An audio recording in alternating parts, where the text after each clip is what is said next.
Okay, so yesterday I attended a seminar at MSU that was taught by Dr. Gemma Pearson from England, and it was all about behavior and equine behavior and correcting it.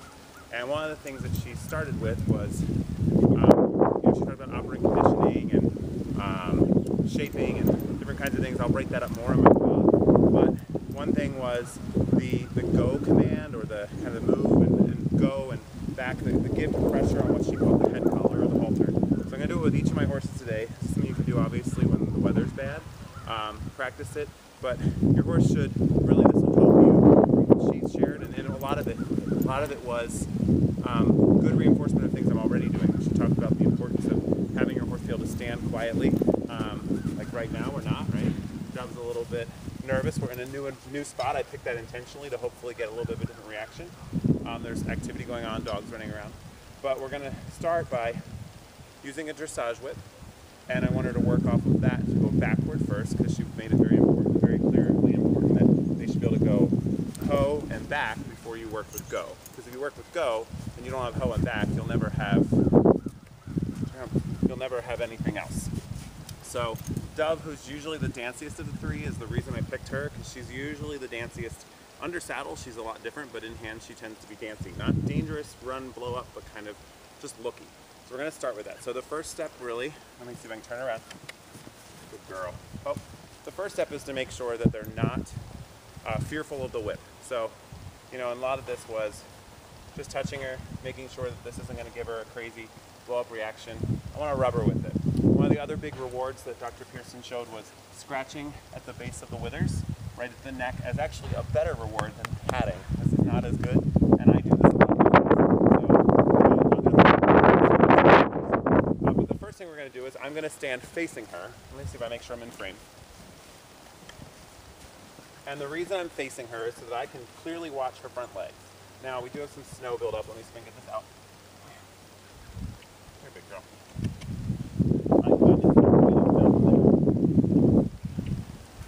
There you go. The end of a dressage whip. Works for everything. So, we're going to start so I can watch her legs. Rather than have her follow me, I'm going to stand. I'm not going to be using anything with the halter first, only with the whip. And I just want to lightly start so that we can see what kind of reaction we get. I'm going to pick the leg that's more forward first. I'm just going to, on the cannon bone, lightly tap until I get a response.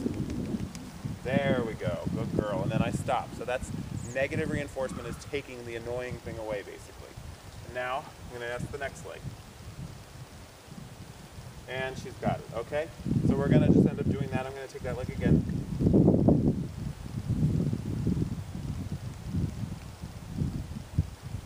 It doesn't stop until she goes backward. So I want a backward, not a strike forward. There we go, good girl. Okay, so we'll start to get that. And now I'm going to stop and give her a little scratch of the withers. Timing is everything on this. I'm still learning this, so my timing's probably going to be off. We're going to do that again. This leg's forward. There we go. She stepped back. This leg. Oh. There we go. Good girl. Easy. Okay, now I'm going to ask her to walk forward. We're going to do it with head collar pressure. So the next piece then was associating the head collar pressure with the leg. And I'm going to get some of this wrong, but hopefully the overall concept will be correct. The idea though now was to associate head collar pressure, or halter pressure, with that back. So now I'm doing very light pressure. She's a very light horse. And then forward pressure, I'm not walking, I'm just pulling her forward, and she should walk. Now why this is important is it's good for getting them on a trailer. I don't need them to follow me, I need them to respond to head pressure. So if I push pressure back, light pressure, and if I don't get my response, there we go, to reassociate together. Forward pressure, I'm not moving, I'm pulling her forward, and I'm halting her by just putting collar pressure. Head collar pressure. I'm going to start using that a lot, actually. Backward pressure, forward pressure. Okay, we're going to take a snow pile out again. Easy, big girl.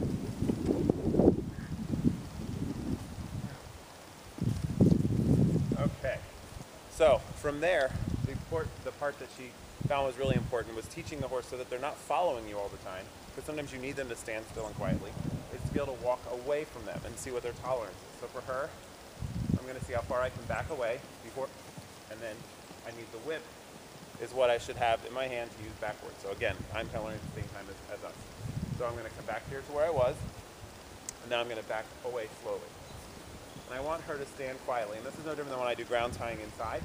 She has to stand there. And as soon as I'm going to reward, I'm going to come in and get the scratch at the base of the withers. We're going to do that a few more times.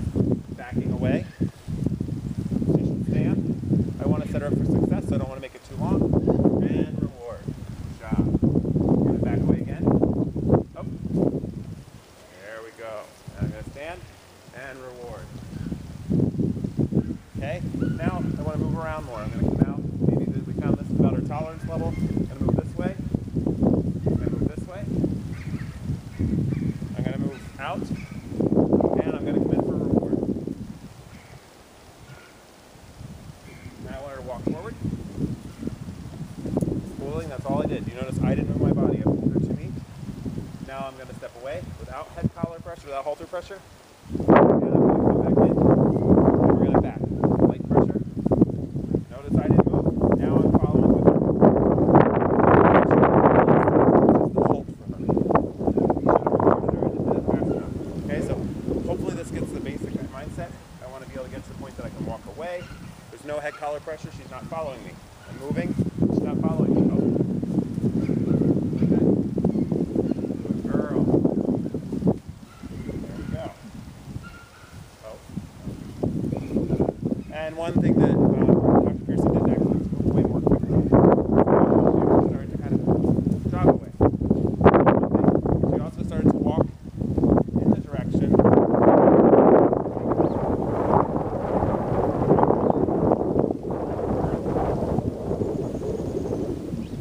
Good girl. Okay, now I'm going to try and walk ahead without head collar pressure. And without any halter pressure. I'm going to use that term all the time now, head collar apparently. I'm going to walk without pressure and hope she doesn't follow me when I'm walking in the same direction. This is where she's been trained to follow, right?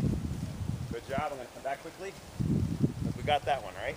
I'm going to try again. I'll walk away. Oh. What she should learn when I walk. Oh. There we go. So now, she should also get to the point that eventually all I'd have to do is stand in front of her and point at her and tell her, back up, or just the point of the simulation of the whip of pointing at her should push that leg backwards. So again, I'm going to try and do this walking forward again, and it's all in steps, in shaping, no head collar pressure. She stood quietly. I'm going to come back and reward. Let's say she can't make it to that point or she's moving forward beforehand. I'm going to go back to the basics, which was facing her, stepping away, coming back quickly. All small building steps. Here, I'm going to step forward. Oh, and as soon as she starts to move, I'm going to move her back again. I don't want her to move unless I give her head, like halter pressure. So, nope. And the timing was slow on that one for me. So we might not be ready. This is, oh, we have trees overhead too. That doesn't help. But we might not be ready to do the walk away from her. I might need to go back to this level with her. Run coming away. Stand, nope.